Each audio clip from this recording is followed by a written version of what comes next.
When you talk about your legacy, did you realize this supermarket match with Steve Austin would become such a part of your legacy when you guys were planning this out? No, that's the actors, though. Again, man, it's the actors. That's who are the really, really good actors. They take the script and they try to make it. It was about Steve that night. I had been messing with him. If people remember the story, I had been, messing with him for the longest. He had been trying to catch me for the longest. I put him through the table, whatnot. So he had been chasing me, and so it was my time to return the favor. And there again, my losses got to be better than my wins. All right. So I got to really go out here and make Steve look great but I still got to get my stuff in at the same time, so I was very entertaining getting my ass whooped, and I think that's what the good performers do. The good performers go out and they work for the end goal opposed to anything else that's going on. I never thought about that would be an iconic match at the end of the day, but iconic moment at the end of the day. But what I tell my students is, you got a guy like Steve Austin, who's a 100% badass. You got Booker T, he ain't no slouch. He's a pretty badass guy himself. But they can go out in a grocery store and make you laugh and entertain. And I go out on the belt. I'm crying like a little baby. I'm gonna get you, man. And it was just wrestling. That's what wrestling is.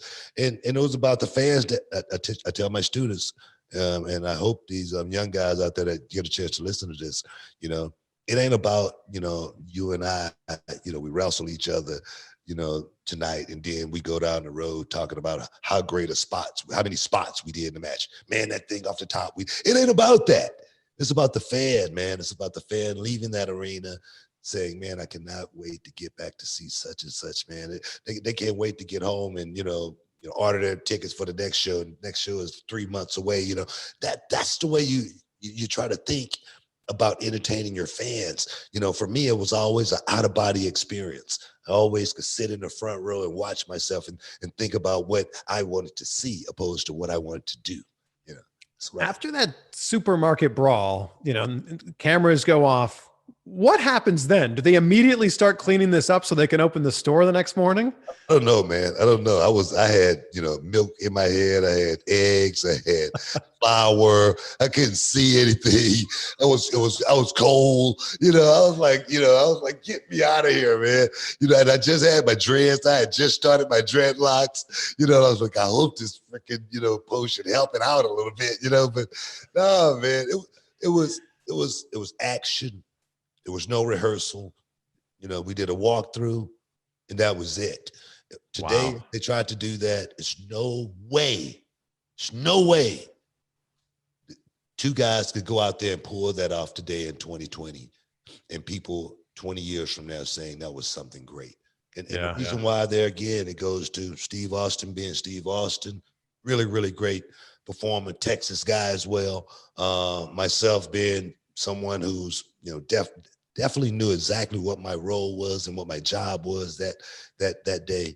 And to go out there and make it work. I don't think Steve and I ever, when I did his podcast, we talked about it. But for all these years, Steve and I, we never talked about that moment ever, because that's what wrestlers do, man. We were thinking about the next moment. We're thinking about what's next. We're thinking about the next show. The next, Shakespeare, next, Phantom of the Opera. We're not thinking about that one time. And that's what makes it great, because it was all about just putting the work in. What was the final bill that WWE had to pay that supermarket? I don't know, man, but I know Vince wrote him a check. The Green Frog, Bakersfield, California, is no longer there, man. But, a lot of people got, a piece of the Green Frog when they knocked it down and whatnot, demolished it. But for me, it'll be a moment etched in time. I love Bakersfield, man. Always good times going to Bakersfield. And then the Green Frog is something that's going to always, be etched in stone, man. 19 years, man. 19 years, almost 20 years.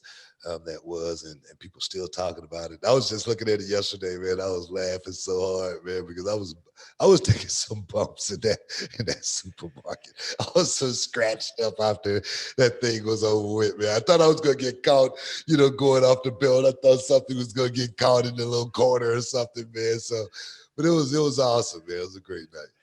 Hey, it's Chris, and thank you so much for checking out this video on my CVV Clips channel. If you haven't subscribed yet, I'd be so grateful if you could do that right now. Don't worry, the main channel is not going anywhere. We've got full, in-depth interviews on the Chris Van Vliet channel.